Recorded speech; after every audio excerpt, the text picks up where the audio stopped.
guys, welcome to this week's episode of Bubble 420. I'm Alina. And I'm Honest Vinny. So today we're going to be going step by step through all the different things that really make a business and how you can start this summer. We know that you're relaxing, we know that you're on vacation, but it's never too early to start thinking, and we want to get you guys up and ready for the upcoming school year. So most people think that companies like Netflix and Apple started with big ideas, big teams, and perfect plans. But what the truth is simpler, and we've started explaining that to you through all of our deep dive, through all of our discussions. They started with something so small, so unique, you could build the version of it in a week. So in this episode, we're not just going to be telling the Apple or the Netflix or the Duolingo story. We're going to be breaking it down into 5 simple steps that you can actually use to start building your own version of a startup idea, from nothing to something huge. So the first step is going to be creating a simple idea, because companies like Netflix and Apple, they didn't just start as like a streaming service or the billion-dollar platforms that they are today. They started with one simple idea. So that's exactly what you guys have to do. No algorithms, no apps, no billion-dollar platforms, just solving one annoying idea. So now think about this for yourself.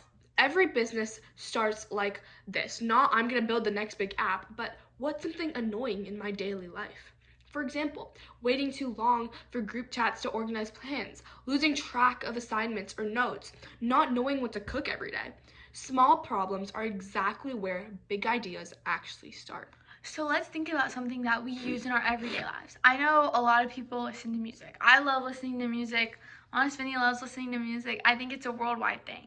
So Apple obviously has a lot of technology and stuff, and they decided to introduce the AirPods. So this was obviously an annoyance that people had. They didn't want to be blasting music from their phones. They didn't want to be listening up close to their phone. They want to be taking calls with their actual phone. They wanted portable devices that would make it easier for them to listen. And I think that was taking an annoying problem and scaling it. But first, you don't just come up straight out of nothing with this huge device. You start with the model first. So Apple's first version wasn't just this.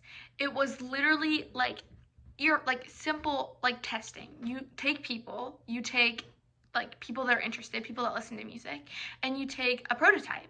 And this is something that you can build. If you want to build a website, make a prototype website and introduce it to your family, introduce it to your friends. See if it really fixes the problem that they want to fix. You don't need just a final version. It doesn't need to be perfect. You just may start a Google form to see who's interested. Ask people through DMs. Ask your peers, ask your school group chat, ask random followers on Instagram. Start by connecting to people. Make sure that not only that your product has something to work with, but so do you. Make sure you have connections and you have that stable foundation. So the third step is going to be getting your actual users, because so many people, these big companies, they don't just spawn millions of users. They start with an early small group of early customers who are just tired of the problem. And that's where most people get stuck. They wait for a big audience, a perfect product, a launch moment. But real founders do this instead. They find 10 to 50 real people and say, hey, would this solve a problem for you? For you watching this, go find people where the problem already exists. Reddit communities, Discord servers, school groups, friends who complain about something repeatedly. Start small, start real. That's what we did. Yeah, and social media is such a great opportunity to reach out to these people. It's scary, it's nerve-wracking, but so many people want to do it. What sets you apart is the fact that you actually are going after it. Do you think Apple, Steve Jobs, wanted to go out and start talking to millions of people on these big stages? No, because it's nerve-wracking and it's scary. But being able to go out of your comfort zone and do things that you love is something that is so important. So now, obviously, you have your foundation, you have your connections, you have your product. So what you need is something that will make it stick. Having a successful, booming product for a year is not going to make you long-term happy. It's not going to make your company long-term happy.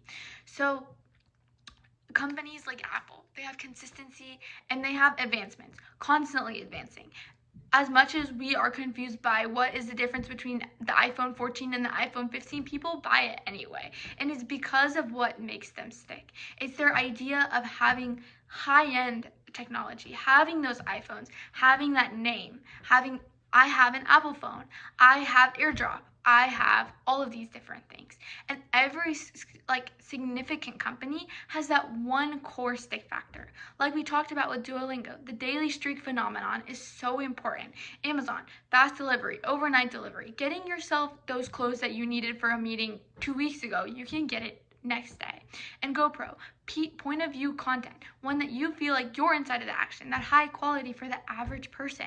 So why would one person continue to use it?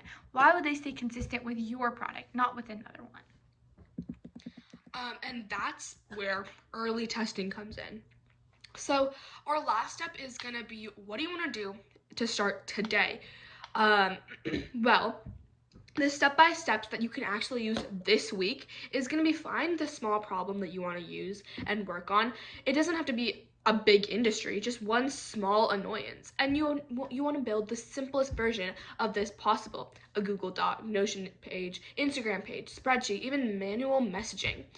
Your third step is going to be finding the people that have the problem. So find at least 10 users and go get them.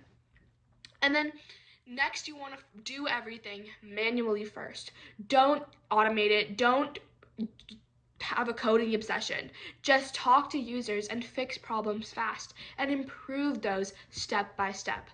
Watch what people actually will use. Not what you think is cool, but what they return it for. That's your real sustainable idea. Yeah. And for example, with our build for 420, we made sure that I was talking to people at my dance studio for the girls that I teach. And her mom was like, I wish that there was something that taught my kid how to start her business, because she was 11 years old and she wanted to make a lemonade stand. And I think that these things are very important, even if it's on such a small scale like a lemonade stand. Being able to start these passion projects is something that is difficult and people struggle with being able to get out there and get these resources that they need. So I think having a small problem and the willingness to help people out is just so important. And I think that connecting those things and just finding the courage, because people do need you. People want your services, people want your experience, and they want your product. And in our past video, we talked about Netflix. And Netflix didn't just start as Netflix. It started as a simple idea that solved one problem better than anything else. And that's the point of this episode. You don't need investors or a perfect idea or a big audience. You just need a small problem and the grit to start and the willingness to stay when things get messy. Because every single company that you see today, every big company like Apple, they started exactly like that. They weren't born being Apple. Yeah, so let's really expand on your ideas and make sure that you are making an impact. Even if it's small at first, talk to your teachers, get some summer work done, and really make an impact this summer. We hope to see